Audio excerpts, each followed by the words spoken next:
Krishna, Hare Hare, Hare Rama, Hare Rama, Rama Rama, Hare Hare, Hare Krishna,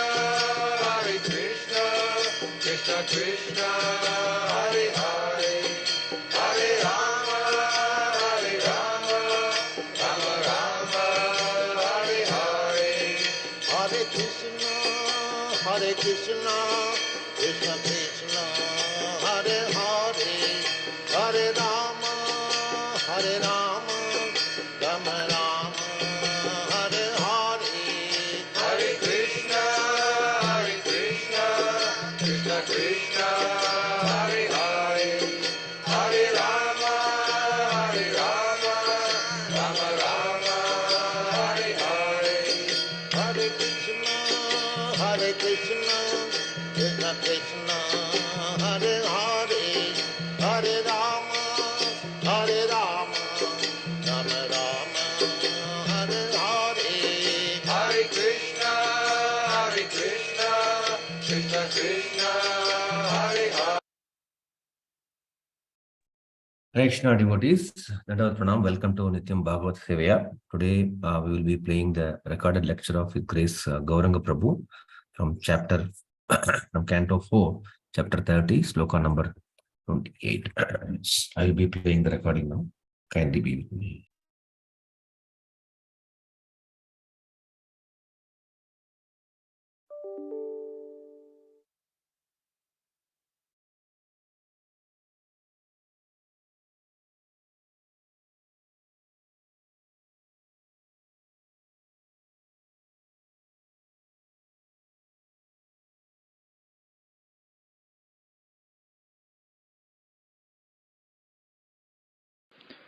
Om Namo Bhagavate Vasudevaya.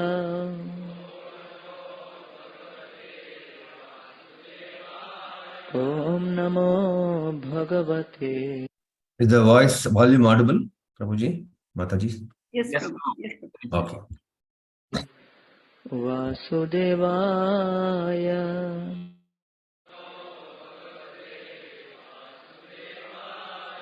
Om Namo Bhagavate Vasudevaya.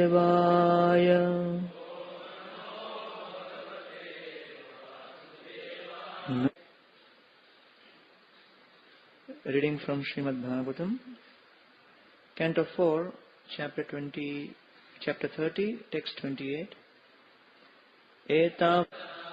Etavatvam hi vibhubhi bhavyam dineshu vatsalaihi yad anusmaryate kale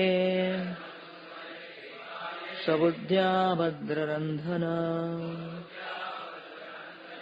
Translation and purport by His Divine Grace, Srila A.C. Bhaktivedanta Swami Prabhupada. Dear Lord, You are the killer of all inauspicious things. You are compassionate upon Your poor devotees through the expansion of Your Archa Vigraha. You should certainly think of us as Your eternal servants. Purport. The form of the Lord, known as Archa Vigraha, is an expansion of His unlimited potencies. When the Lord is gradually satisfied with the service of a devotee, in due course of time He accepts the devotee as one of His many unalloyed servants. By nature, the Lord is very compassionate. Therefore, the service of neophyte devotees is accepted by the Lord. As confirmed in Bhagavad Gita, Patram pushpam phalam toyam yo me bhaktya prayachati tadaham bhakti upahartam ashnami prayatatmana. If one offers me with love and devotion a leaf, a flower, fruit or water, I will accept it. Bhagavad Gita 9.26. The devotee offers eatables in the form of vegetables, fruits, leaves and water to the Archa Vigraha. The Lord, being Bhaktavatsal, compassionate upon His devotees, accepts these offerings. Atheists may think that the devotees are engaged in idol worship, but the fact is different. Janardhan, the Supreme Lord, accepts bhava, the attitude of service. The neophyte devotee engaged in the worship of the Lord may not understand the value of such worship, but the Supreme Lord, being Bhaktavatsal, accepts his devotee and in due course of time takes him home. In this connection, there is a story about a Brahman who was offering sweet rice to the Lord within his mind. The Brahman had no money nor any means of worshipping the deity, but within his mind he arranged everything nicely. He had gold pots to bring water from the sacred rivers to wash the deity, and he offered the deity very sumptuous food, including sweet rice. Once, before he offered the sweet rice, he thought that it was too hot, and he thought, "Oh, let me test it. My, it is very hot." When he put his finger in the sweet rice to test it, his finger was burned and his meditation broken. Although he was offering food to the Lord within his mind, the Lord accepted it nonetheless. Consequently, the Lord in Vaikuntha immediately sent a chariot to bring the Brahman back home, back to Godhead. Thus it is the duty of every sincere Archa Vigraha at home or in the temple and worship the form of the Lord as advised in authorized scriptures and directed by the spiritual master.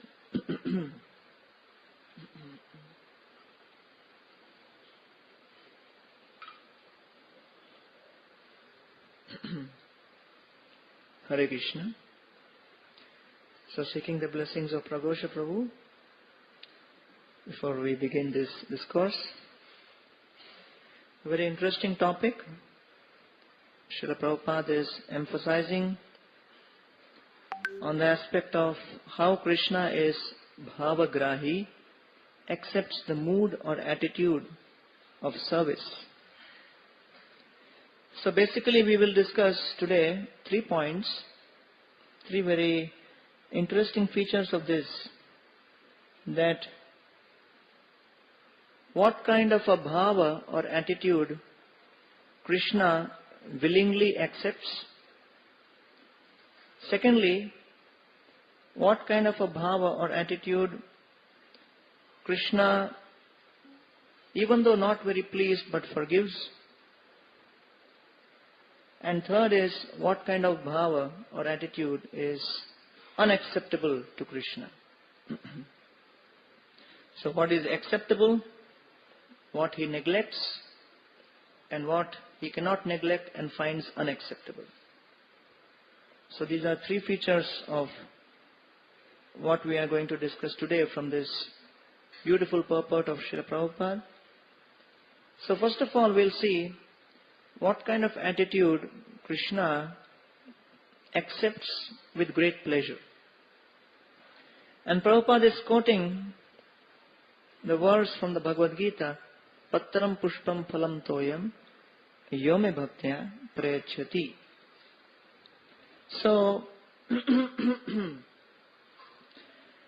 as far as this verse is concerned, very famous verse from the Bhagavad Gita, and this verse is also quoted by Krishna in the episode of Sudama Brahman.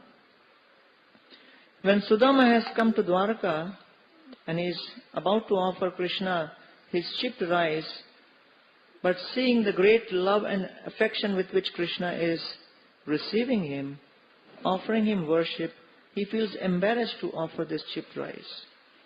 But Krishna is eager to taste this. So at that time, again, this verse is quoted by Krishna to Sudama to convince him to give what he has brought with him. Patram pushpam phalam toyam yome bhaktya prayachati. So as far as offering to the Lord is concerned, so Krishna accepts an offering made from within the mind, very pleasingly, lovingly, just as Prabhupada is quoting the story of this Brahman. So that is the first kind of offering which one may make. So within this category of the offering or bhava or attitude which is accepted readily and pleasingly by Krishna, we can have three different categories or three different ways of offering to Krishna. One is one offers from within the mind without any of the ingredients actually being present. And one just has the feeling of worshipful offering to give pleasure to Krishna. That is the first category, manasik, from within the mind. So there is a story of Jagannath, which I heard from Purushottam Maharaj, Bhakti Purushottam Maharaj. And beautiful story. Once one Jagannath Panda, he travelled all the way from Jagannath Puri carrying gifts for the king of Jaipur. The king of Jaipur was a great devotee of Lord, and there was a regular contact with Jagannath temple. So in reciprocation, he carried some Mahaprasad, he carried various ingredients and went to the king of Jaipur and stayed with him for some time. The king of Jaipur had a daughter, and this daughter was a great devotee of Lord Jagannath. And when this Panda, after spending few days in the palace, was about to return, this princess approached the Panda and said that I have a very special offering for Lord Jagannath. Please carry it with you. So the Panda readily agreed. And this girl, she brought a beautiful basket which was very nicely covered ornately with wonderful cloth, and there were nice golden and silken ropes all around. It looked very attractive, very enchanting. And it appeared to be something very valuable. And the princess, while giving this, told the Panda that be very careful and make sure that you offer it at the lotus feet of Lord Jagannath, because this is a very, very valuable and priceless possession of mine. And saying this, she handed this to the Panda. And then finally she said, make sure you don't open it on the way at all, and be sure that you open it only in front of Lord Jagannath and no one sees it. And whenever you say something like this, it increases curiosity even more. And already it was very nicely packaged, and on top of it, she spoke like this. So all through the journey, the Panda was wondering and speculating, what could this priceless possession be? And it is so nicely, attractively packaged. And she has said that you must offer it only to Jagannath and only he must see, none of us should see. Why is it like this? So thinking like that, he started speculating and tried to reason out. After all, I am also intimate servant of Jagannath. So if I have a peek, what's the problem? There will not be any problem. And in the middle of the journey, he couldn't resist anymore. And finally he opened the package. So inside there was a nice, beautiful basket. He opened the basket. There was a smaller, more attractive basket inside. He opened that further. There was a golden cloth. And he couldn't hold himself anymore. The surprise and the suspense was becoming too much. He opened that further, and all he found inside was a piece of paper. And he got totally frustrated. He said that she said it is going to be such a priceless possession and I am not supposed to open it. And after going through so much austerity, all I have is a piece of paper. Angrily he took out the piece of paper, crumpled it and threw it. And came back to the temple of Lord Jagannath, and he continued his worship. The first day he resumed his worship, Lord Jagannath appeared in his dream. Lord Jagannath appeared in the dream and gave him a slap. And said, why did you commit such an offense? You have thrown away something which was so valuable to me, and you have not yet realized it? And then within the dream he was arguing that it was only a piece of paper. Said, you think that's a piece of paper? Come tomorrow morning and see. So next day morning when he went, he saw that crumpled piece of paper still here, straight on the chest of Lord Jagannath.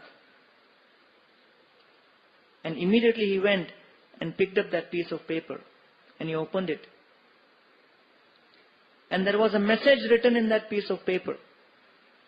And what was the message? This princess, this lady, was a great devotee of Lord Jagannath, with great feeling, had written these words. And she said, my dear Lord Krishna, Jagannath, you are the Lord of the universe. You possess everything. You own everything. You are enjoyer of everything. What can a person like me offer to you? Because everything belongs to you. You have everything. But I have heard that there is only one thing which you do not have, because that one thing has been stolen away from you. And the people who have stolen that from you are the Brajavasis, the Gopis, and that is your mind. And therefore, because your mind has been stolen away by the Brajavasis, you do not have that, so I want to offer my mind to you. So please accept that mind from me. That is the only thing which I feel you do not have, and I have, and I want to offer my mind to you. And when he read that, his heart was completely melted. And of course, already the preparation had been made by Lord Jagannath at night. So he could appreciate this message even more, understanding that how this message pleased the Lord so much. So that's what is the first principle of offering one's love, bhava, that one offers his love and devotion through his mind. Second is, there are ingredients of worship, and the ingredients of worship are physically present, but still one offers that from within the mind and not by the regular process. To clarify this, there is the example of Chandidas. All the devotees in Gaudiya Sampradaya have heard of Chandidas, was one of the greatest poets, along with the other Bilwa Mangal Thakur and all these, whose literatures Lord Chaitanya Mahaprabhu used to regularly hear. So before becoming a great Vaishnava, Chandidas was actually a great worshipper of goddess Chandi or Kali. And therefore his name was Chandidas. And he was the one who has coined this term, Dhanam Dehi, Rupam Dehi, Bharya Dehi. This was his original composition, which people are now taking very seriously. So Chandidas, he was a great devotee of goddess Chandi. And every day he used to worship goddess Chandi with flowers and fruits and water and all these ingredients. He had a brother who was a great devotee of Lord Krishna, and his brother regularly used to worship Shaligram. So this brother of his was a great devotee of Shaligram, and he used to just live next to his house. So for the worship of goddess Chandi, Chandidas had created a beautiful garden, especially so that he could every day pluck flowers and offer those flowers for the pleasure of goddess Chandi. And that garden was very enthusiastically maintained by him, guarded by him, taken care by him. And as far as his brother was concerned, who was worshipping Shaligram, he did not have such a facility of a beautiful garden. Whatever flowers he would get here and there, he would take and offer to his Shaligram. So one day, this brother was worshipping Shaligram and he didn't have the flowers for that day. And he started thinking, now from where am I going to get these flowers? So he looked out from his window, and his neighbor was his brother Chandidas, and the garden was filled with beautiful flowers.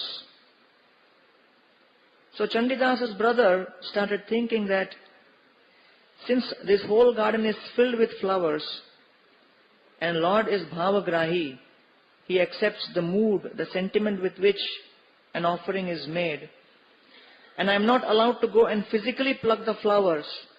So what I will do is, there I see one of the most beautiful flowers in the garden, which is blooming luxuriantly, and let me offer that flower to my Shaligram. And thinking like that, mentally, he meditated upon that flower and then offered that flower to the Shaligram Shila and prayed to the Lord, my dear Lord, somehow today I am not able to physically bring the flowers and offer it to you, but please accept that offering unto you and please purify me. And saying like this, he mentally offered that flower to Lord Shaligram. So next day, Chandidas, he was ready for worshipping his goddess Chandi, the deity of Chandi. So he went out in the garden to pluck flowers, and he didn't know what had happened the previous day, but he plucked exactly that same flower which had been offered the previous day to Shaligram. And that flower was brought by Chandidas, and he brought in front of goddess Chandi and offered it, chanting the mantras he would do every day. And as soon as this flower was offered to goddess Chandi appeared in front of Chandidas. And Chandidas was totally bewildered. And he looked at the goddess and said, I am worshipping you daily. How is it that suddenly you have appeared today? And she said, every day you are offering me flowers directly, but today you have offered me Mahaprasad flower of the Lord. And because of that I am so pleased I have appeared in front of you. And he was bewildered. And he said that, well, previously you never said that you wanted Mahaprasad flowers. She said, you never asked me also. You were only asking me, give me this, give me that. So I never revealed to you. But today you have offered it. So now I have demonstrated what is pleasing to me. Your brother, who is such a great devotee of Lord Vishnu, he has offered that flower, and that was offered to me. I am so pleased. So then Chandidas said, if this is the case, that even you are pleased with the Lord's Mahaprasad, then why should I be worshipping you directly? I will also worship Krishna. She said, you have my full blessings. And from that time onwards, he became a devotee of Krishna. To that extent that all of his compositions were relished by Lord Chaitanya Mahaprabhu when he was in ecstatic trance. So here we see that an ingredient is there, but because of some reasons, the devotee is offering from within the mind and requesting the Lord to accept the offering. And the third example in this case is when the ingredients are actually present and very nicely arranged and organized and offered to the Lord directly with love and devotion, and the Lord accepts it. And the example in this case is that of the great devotee of the Lord, Raghav Pandit's sister, Damayanti. At Panihati, they have their house. So when they would travel from Bengal to Orissa, they would carry all of these wonderful ingredients in jhalis or bags. So an elaborate description is given of the various items which Damayanti would prepare, especially for the pleasure of Lord. And several verses describe all of these ingredients, various types of kashandis, amrakolis, and things like that. And then after giving a description of all of these ingredients, Kaviraj Goswami explains that along with all of these sweets, condiments, various types of savories, rice preparations, pickles, etc., Damayanti would also pack sufficient amount of shukuta. And shukuta is a kind of bitter vegetable Bengali stew. Its taste is bitter. So as soon as it mentions the word Shukuta, which is bitter, so someone may think that why should someone offer Lord something which is bitter?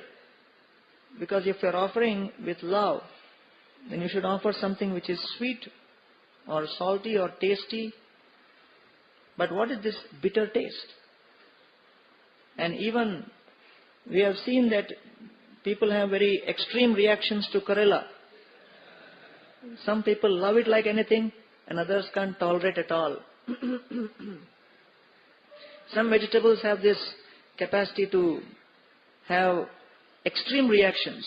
Another is bangan or brinjal. Some people love it, others cannot tolerate at all. Right? Or Govinda Prabhu is saying Gopla. Very attractive for the people who are purchasing, but many times not so attractive to those who are eating. But many people like it, and Lord Chaitanya Mahaprabhu personally, in Chaitanya Lila we hear many times, it was a very favorite preparation. So Shukuta is supposed to be bitter. So how is it that so much of attention is being paid to pack something which is supposed to be very bitter? Generally, bitter taste is not liked so much. So Kaviraj Goswami is saying, Shukuta boli avagyana kariha chite, Shukta ye sukha prabhur, paye sukha panchamrite. He is saying that Shukta ye, just by hearing the word Shukta, Shukta boli avagyana kariha chitte. Do not commit offense to this Shukta, because it is bitter in taste. Shukta boli avagyana kariha chitte, Shukta ye sukha paya nahe panchamrite. For Lord Chaitanya Mahaprabhu, this Shukta appeared to be more nectarian than even Panchamrita, a mixture of milk, curd, honey, ghee and sugar water, which is so sweet. But Lord Chaitanya Mahaprabhu found this bitter preparation, Shukta, Shuktaye Sukha Prabhur. He experienced greater sukh than even Panchamrita. So how is that possible? How can something bitter taste sweeter than Panchamrita? So Kaviraj Goswami gives explanation in the next verse. Bhavagrahi Mahaprabhu Snehamatra loy Shukta pataka shandite Mahasukha pai. So Mahaprabhu is Bhavagrahi. Because Chaitanya Mahaprabhu is Bhavagrahi, he accepts that Bhava. Bhavagrahi Mahaprabhu Snehamatra loy. He accepts only that sneha or affection and love which is there in that preparation. And therefore, Shukuta pata kashandite, even bitter items like kashandi, which is also a very bitter kind of leaf, and Shukuta, which is very bitter, Maha Sukha pai, he experiences great sukha, great bliss. So what is that bhava which has pleased Lord Chaitanya so much? What is the bhava of Damayanti Mataji that Lord Chaitanya Mahaprabhu finds this so attractive? So Kaviraj Goswami explains, Manushya buddhi Damayanti kore prabhur pai, Guru bhojane udare kabhu amaho nayai. So Damayanti, Raghav Pandit's sister, is considering Lord Chaitanya Mahaprabhu to be Manushya Buddhi. She is not thinking that Lord Chaitanya is Sachidananda Vigraha, is the absolute truth.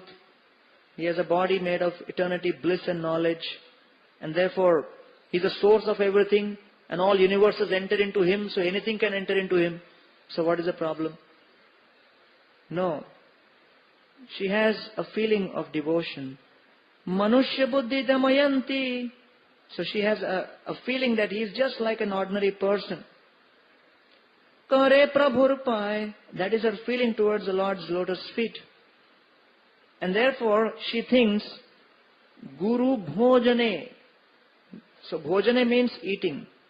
And Guru means heavy. So Guru Bhojane means a heavy eater.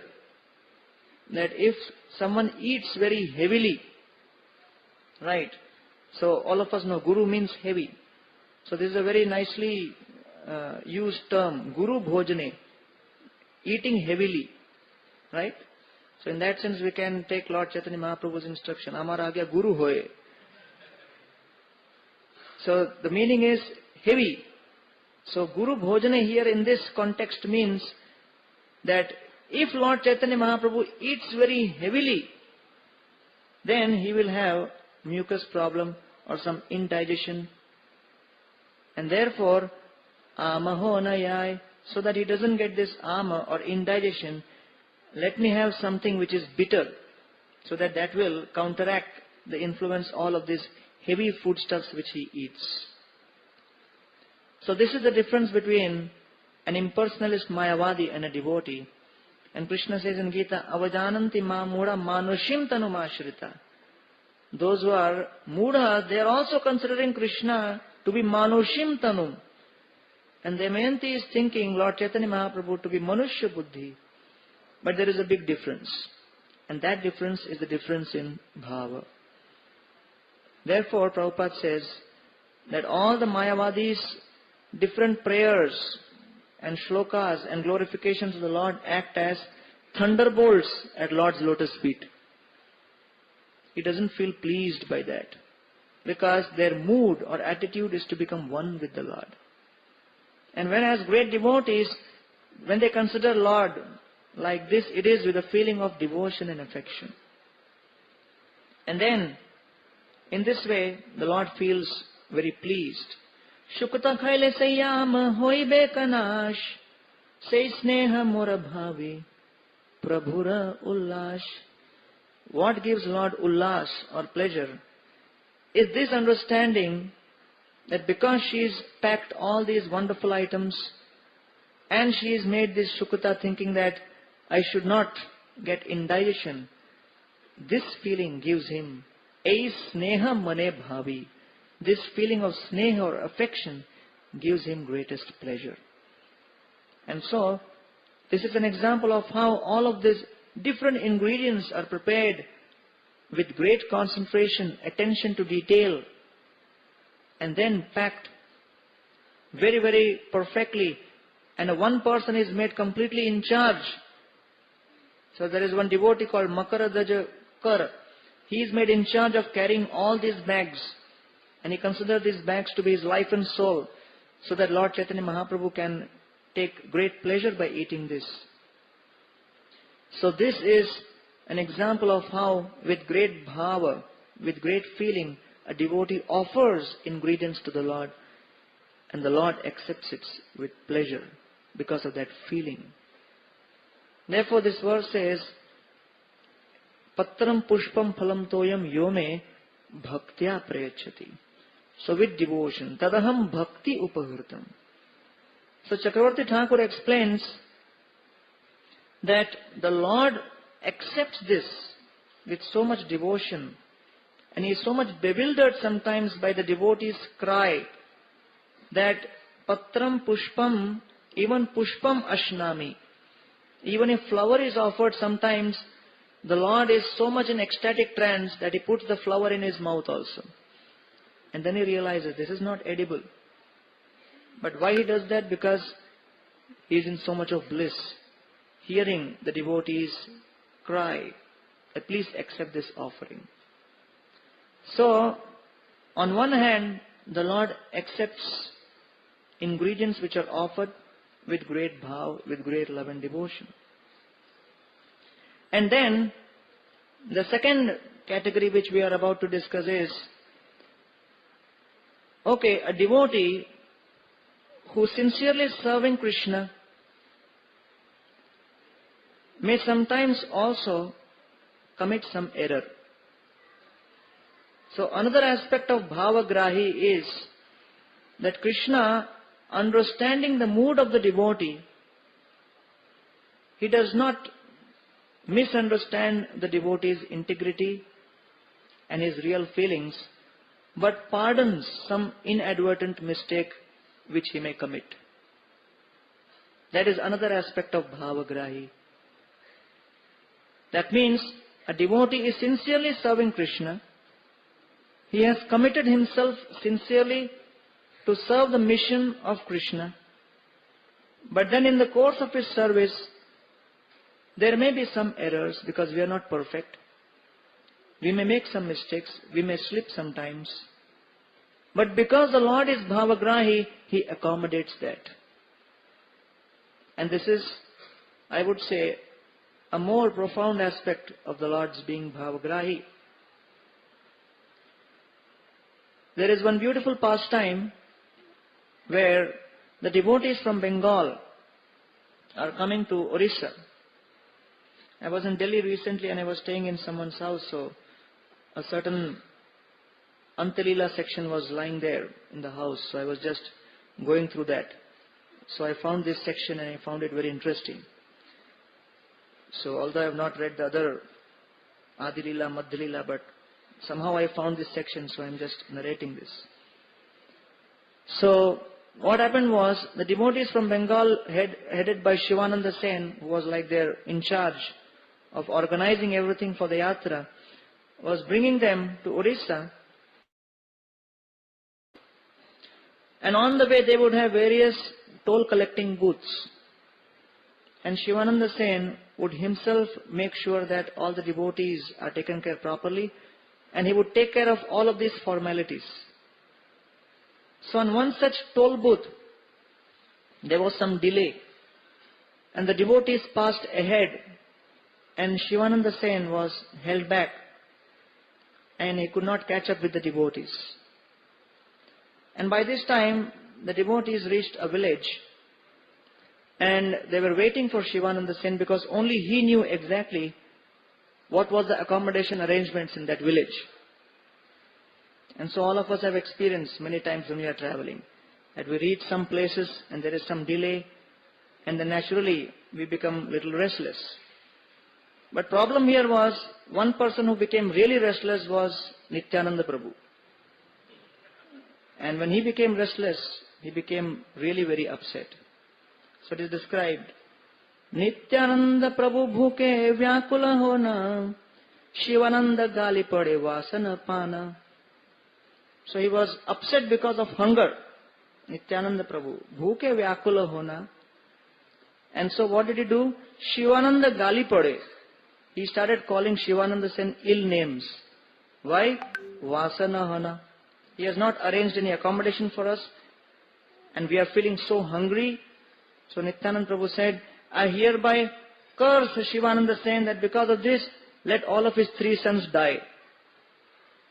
So this was a very heavy curse. And therefore, as soon as Shivananda Sen's wife heard this curse, she started crying. And Shivananda Sen came running there after some time. And she said, Lord Nityananda has cursed our sons to die. And when Shivananda Sen heard this, he said, because of the inconvenience we have caused to Nityananda Prabhu, it is but natural that we have to go through this suffering. And there is no problem at all, even if our 3 sons die, because we have committed a great offense.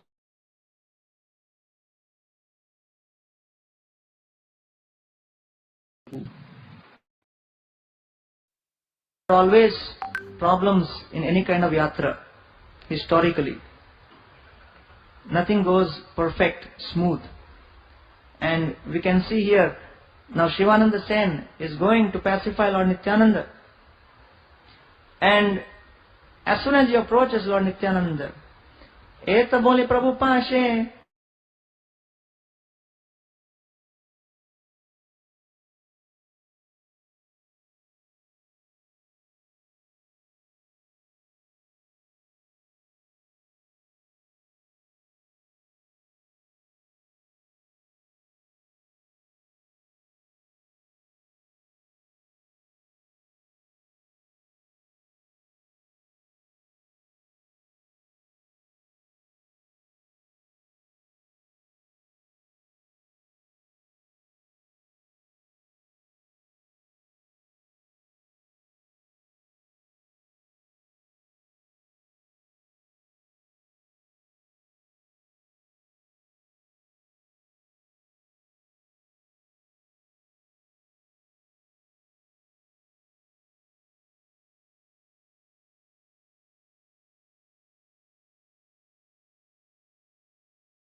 Hare Krishna devotees, is the audio not, you're not able to hear anything?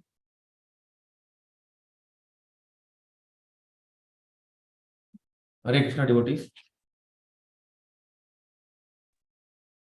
Prabhuji, it is not Not audible. audible? Even in the about 15 minutes Yeah, back, it was like try that. to play again.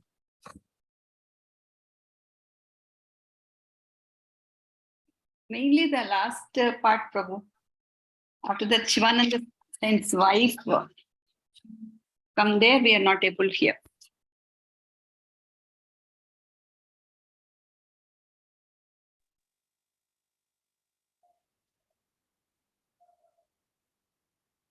Head and Shivananda Sen was held back. Is it okay, Mataji's now? Yeah, now, Prabhu, I unmuted the line. Somebody can speak up and tell. yes, Prabhu, we can hear now.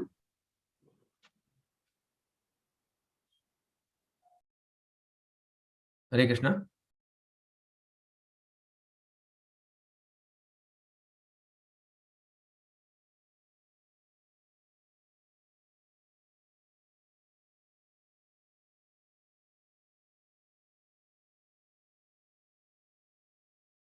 And he could not catch up with the devotees.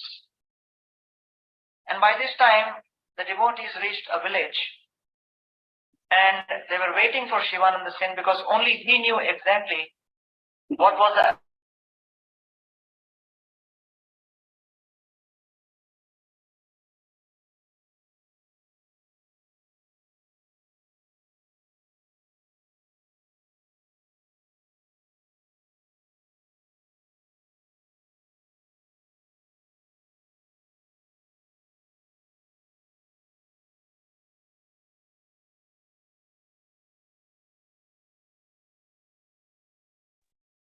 Hare Krishna, is it not audible? Don't know what's happening. Mataji's, Prabhuji's.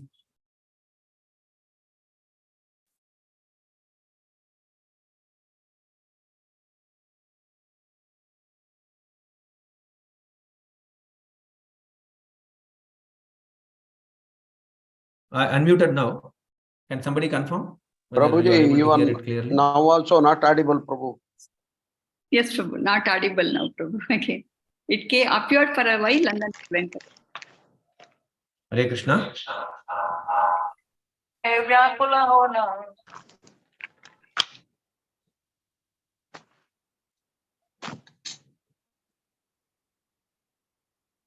Can anybody unmute their mic and then confirm whether it is audible? No, Prabhu, it's not audible.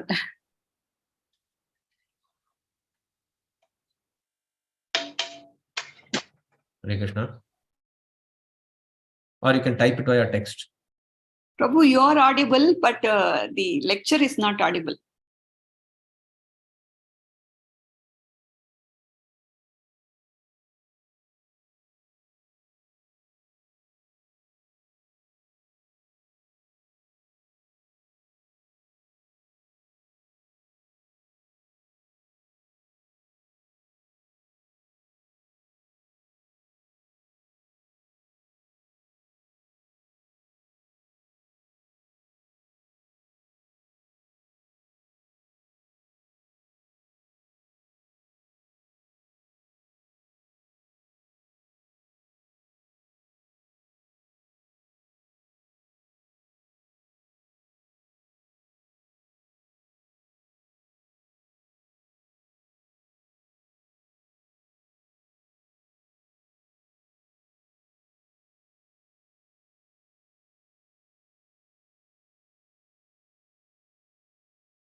Not able to hear, Prabhu. Sankarshan Prabhu, are you able to hear us now? We are not able to hear anything.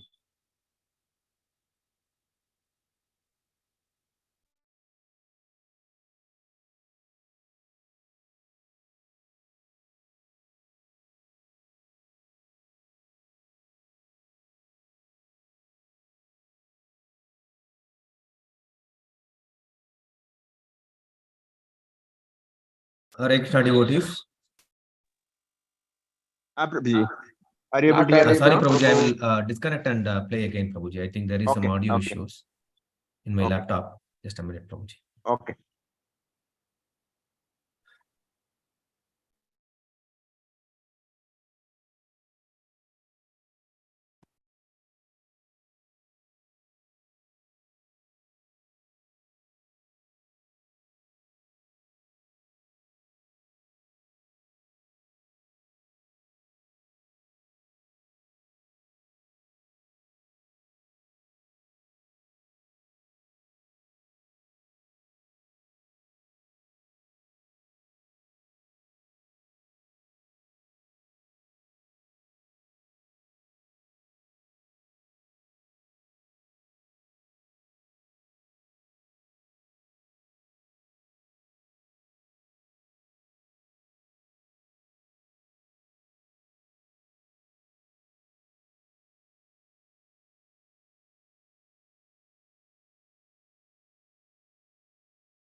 For sons to die. And when Shivananda Sen heard this, he said, because of the inconvenience we have caused to Nityananda Prabhu, it is but natural that we have to go through this suffering. And there is no problem at all, even if our 3 sons die, because we have committed a great offense. And saying like this, Shivananda Sen went to pacify Lord Nityananda Prabhu. So we can see that there are always problems in any kind of yatra, historically. Nothing goes perfect, smooth. And we can see here, now Shivananda Sen is going to pacify Lord Nityananda. And as soon as he approaches Lord Nityananda, Eta bole Prabhu Pashe, Gila Shivananda, Uthi tare lathi mari, Hoila Nityananda. So as soon as he came and offered obeisances and got up, Nityananda Prabhu got up from his seat and Uthi tare lathi mari, gave him a kick. And then everyone was bewildered. What is happening? And Shivananda Sen also didn't speak anything. Immediately he went, made some arrangement in one house and held Lord Nityananda by his feet and said, please come to this accommodation. And Nityananda Prabhu came there and sat in his place which was allotted. And then when Shivananda Sen saw that the Lord is now a little peaceful, he said, my dear Lord, I am very pleased that today you have accepted me as your servant and punished me sufficiently for all my offenses.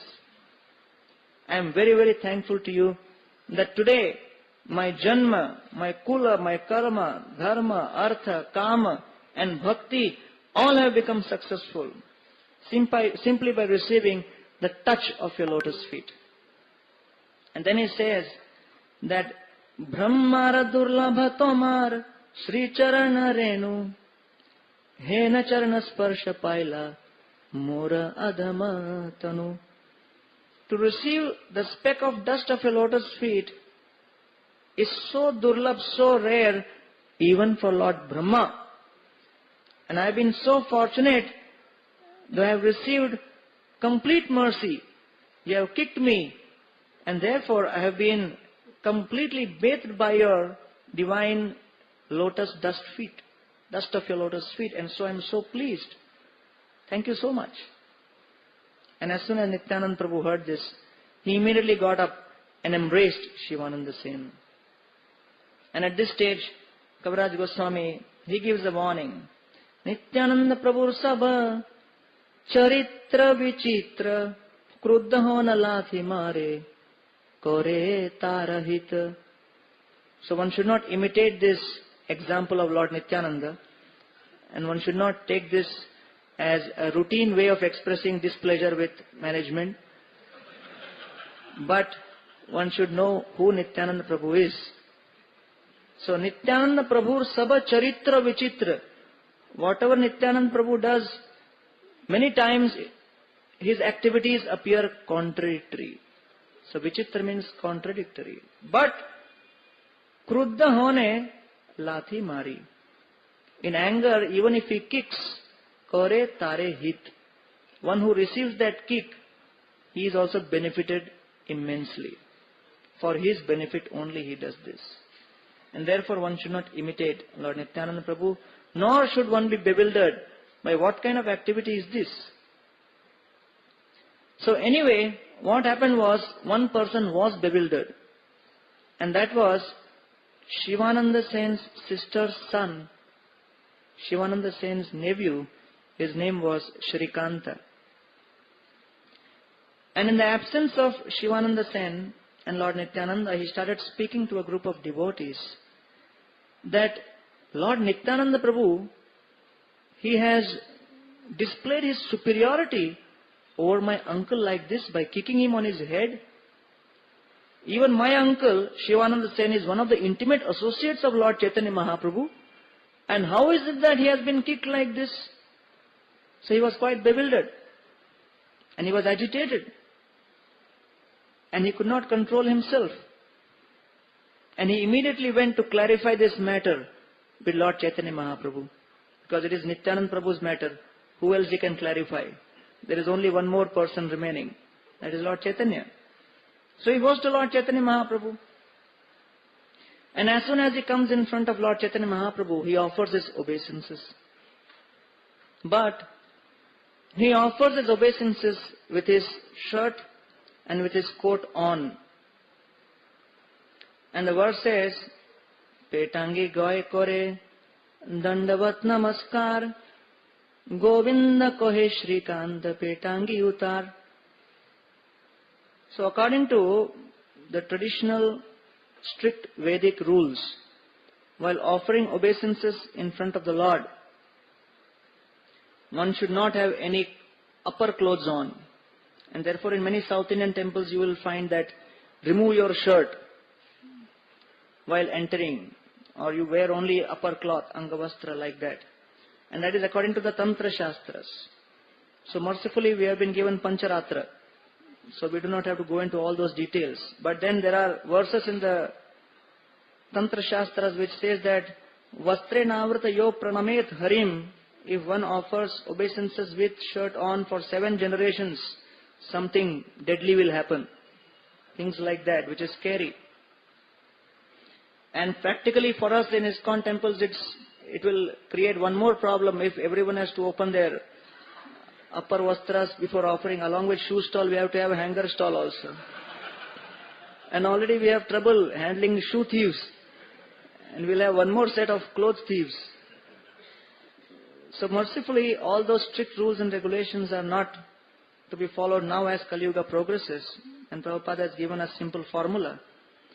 But just now, even now we find anyone entering, nobody can imagine entering a temple with shoes. At least 2004 AD, this is considered to be impossible. 500 years back, offering obeisances to the Lord with an upper cloth was considered to be as horrifying as someone entering a temple with shoes on. But now 500 years down the line, it is normal. So who knows, 500 years from now, what will happen to other rules? Right. So then, 500 years back, it was as unimaginable as someone entering with shoes or some other kinds of things. So as soon as he offered obeisances, Shrikanta offered obeisances with his upper clothes. So Govinda kohe Shrikanta petangi utar. Petangi means this upper cloth. Remove this. You are offering obeisances to the Lord. Have you forgotten the etiquette? So according to the rules, this was correct. So immediately Lord Chaitanya Mahaprabhu intervened and said, Prabhu kahe Shrikanta asyache manaduk, kichuna boli ha kore yata ihar sukh. O Govinda, don't tell anything, because this Shrikanta has come here, asyache manaduk. There is great distress in his mind. He has come to seek my audience, not in an ordinary state of mind. His mind is filled with anxiety. He is troubled. He has been traumatized. There is some feeling of great agony in his mind. And therefore, at this stage, do not give him any instructions on the rules and regulations, and let him behave the way he wants. This is not the time to be heavy with him, because mentally, emotionally, he is very fragile. Therefore, he needs empathy. So in this way, the Lord was intervening, and very nicely he spoke to Shrikanta about all the other devotees. And Shrikanta heard this, that Lord is telling Govinda that his mind is in distress. And he started thinking that dukkha panasyache prabhur vakya shuni janila sarvagya prabhu etanu mani. So now Shrikanta really started thinking that dukkha pana asyache prabhur vakya shuni. Oh, Lord Chaitanya Mahaprabhu spoke to Govinda that Shrikanta has come in a distressed state of mind. Janila sarvagya prabhu. So he understood, oh, Lord Chaitanya Mahaprabhu knows everything. He knows that my mind is in distress. And therefore I could not follow the regular rules and regulations, which normally would be a punishable offense. But because he has understood that I am in great distress, he has understood my heart, and so the Lord is so merciful. And because he felt so nice that his distress has been understood, so he forgot all about the complaints he had about Lord Nityananda Prabhu.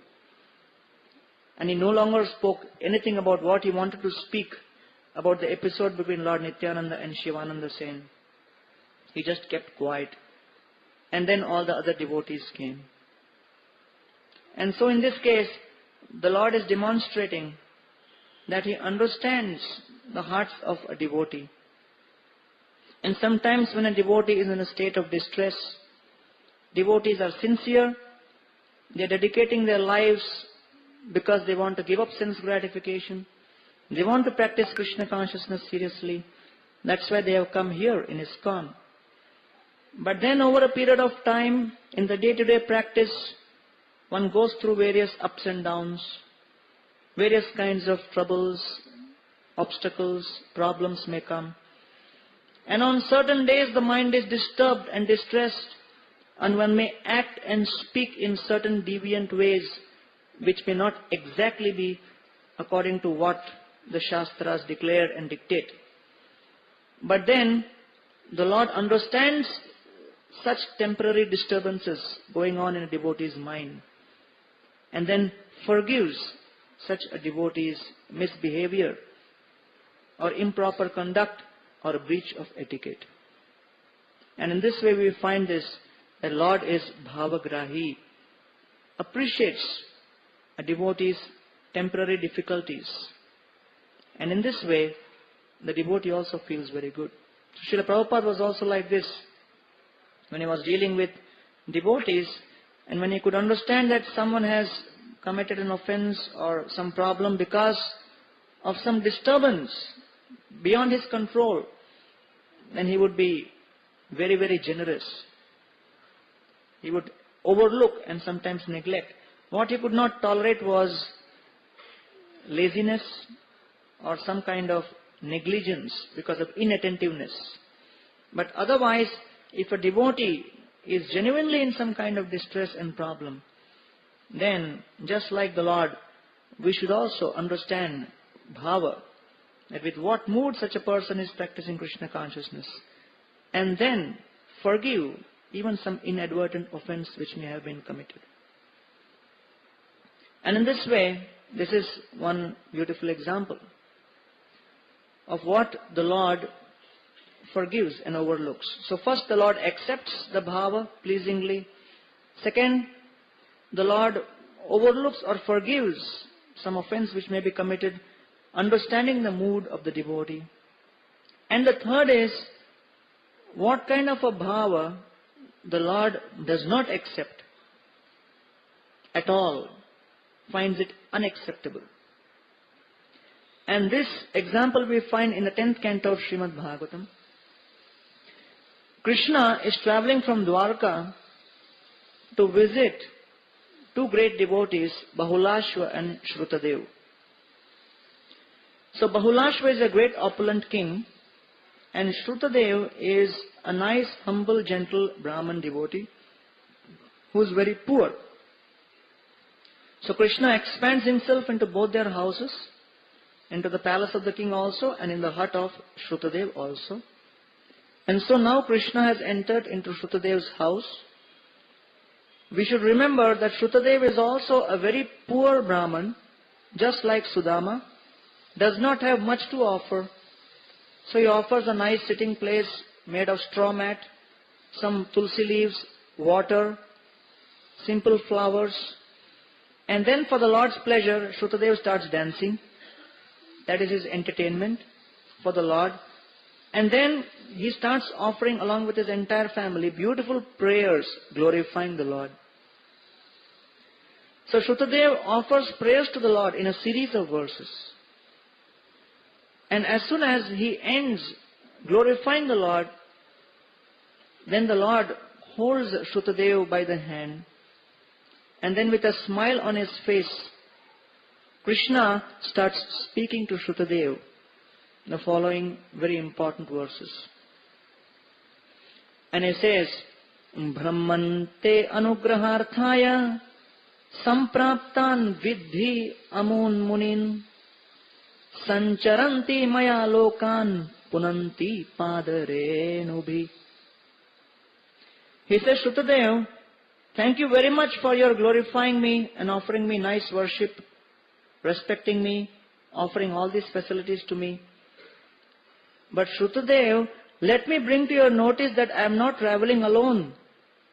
I am traveling with all of these wonderful devotees and sages and rishis who are coming with me. So Krishna, he requests Shrutadev to look upon all these devotees and says that, Brahman, O Brahman. So he begins his address to Shrutadev by calling him Brahman, indicating that, okay, I am Krishna, I am Kshatriya from Dwarka. So Kshatriya has to definitely respect Brahmana more. And you are Brahman yourself, so you may not have to respect Brahman so much. But still, I should bring to your notice that even if you are Brahman, do not engage in exclusive worship only of me. You have offered all of these things with great love and devotion. So whatever Shrutadev offered was with great bhava, with pure love and devotion, simple ingredients and prayers. But Krishna is now making a point that when my devotees are also present and you are offering exclusive worship only to me, that is not acceptable. Brahmante anugraharthaya, to bestow mercy upon you. Sampraptan vidhi amun munin. All these rishis, sages have come along with me so that they can bestow mercy to you. And you may think, what mercy they will give to me? So you should know, sancharanti maya lokan. What I do is I only create.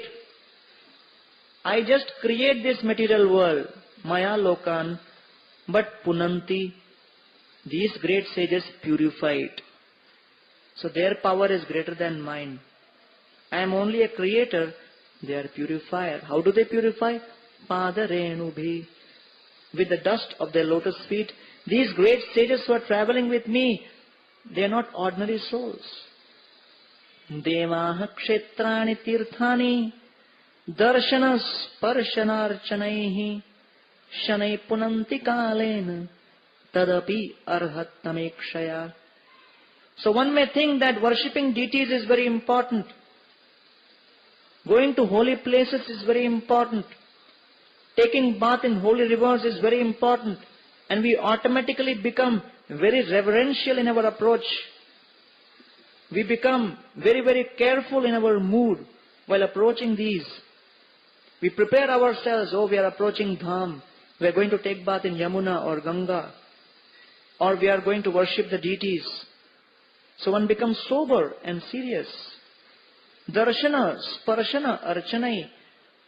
By darshan, Sparshana, Archana of Deva, Kshetra and Tirthani, Shanai Punanti Kalena. Krishna is saying that all of these processes, the deity worship, going to holy places, and even taking bath in holy rivers, they purify Shanai gradually. The rate of purification is there, but it is slow. Compared to Tadapi Arhatam Ekshaya. If you worship these devotees who are traveling with me, by serving these devotees, you will be purified instantly. So amongst all of these manifestations of mine, including my deity form, you cannot find a more powerful manifestation than my devotee. Therefore, you should be worshipping these devotees who have come with me. And then he says, Tasmat Brahma Rishin Etan Brahman Mach Shraddhayarchaya. And while worshipping these devotees, you worship them with as much faith as you have in me. And therefore, Evam Chet Architosmi Adha. Such worship of these devotees would actually be considered by me to be my direct worship. So sometimes we feel when we are worshipping deity, we are worshipping directly. And by serving devotee, we are worshipping indirectly. So Krishna is saying, no. Evam chet architosmi adha. Adha means direct. This kind of archana, worshipping the devotee, is direct worship of me, na anyatha bhuri bhutibi. Not worship through all different kinds of paraphernalia. That is also worship, but that is not so powerful and direct worship as this. So in this way, Shukadeva Goswami ends this narration by explaining how Krishna is instructing Shrutadev, who was a simple poor Brahman, who was offering whatever little ingredients he had with love. But in Sudama's case, Krishna immediately accepted that bhava. But in the case of Shrutadev, he is not accepting that bhava directly, but telling him that there is still something which you can add, which you have neglected. And that is, you have neglected to offer sufficient respect and worship to my devotees.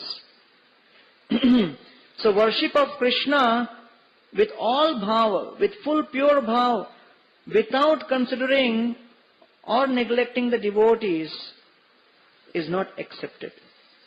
So Krishna does not accept that bhava.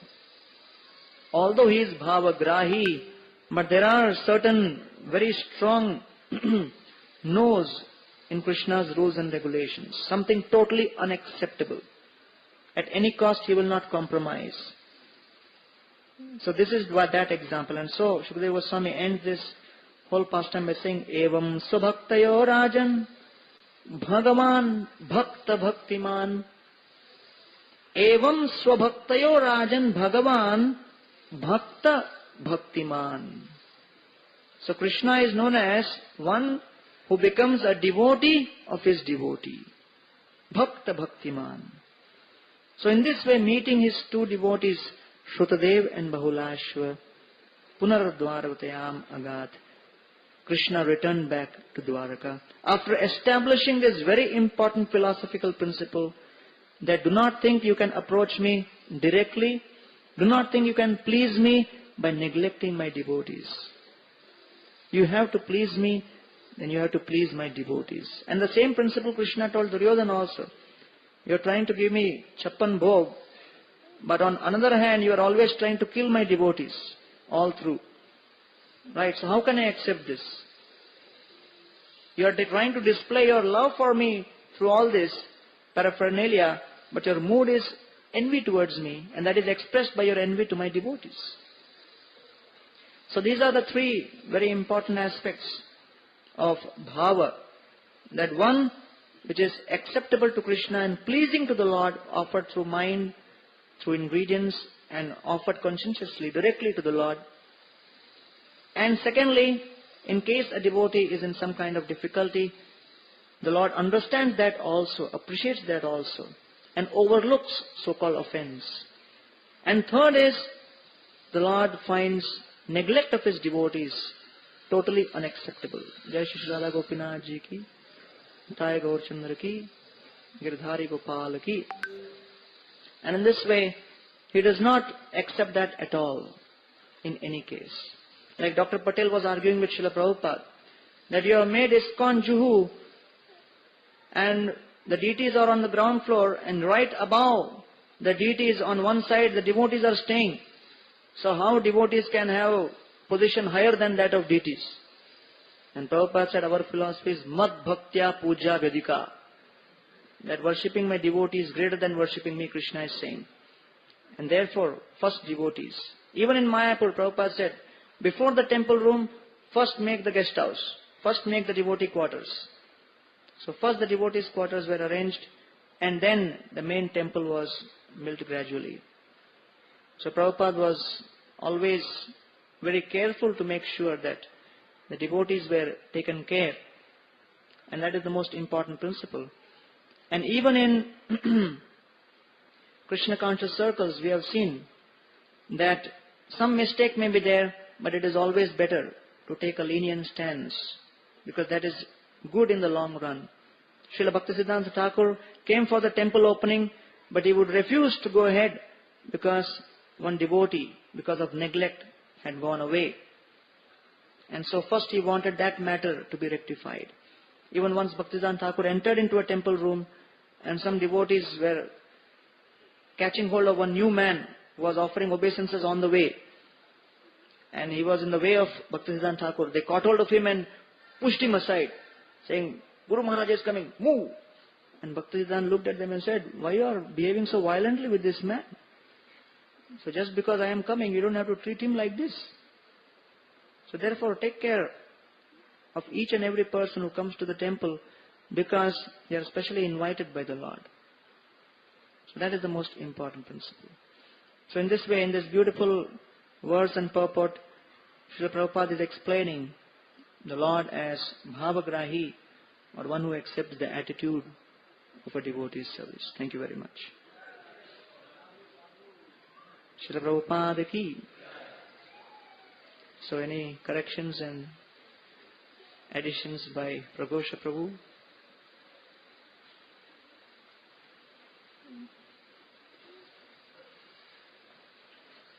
So tomorrow evening, Pragosha Prabhu will be speaking on glories of Lord Balramji on the occasion of Balram Jayanti. Haribo!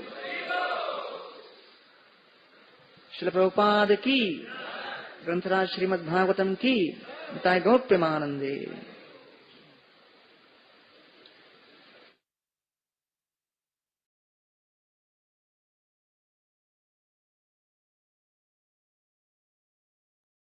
Hare Krishna devotees, Dandavat Pranam. Thank you, great Gauranga Prabhu, for wonderful class. Prabhuji has very beautifully summarized again.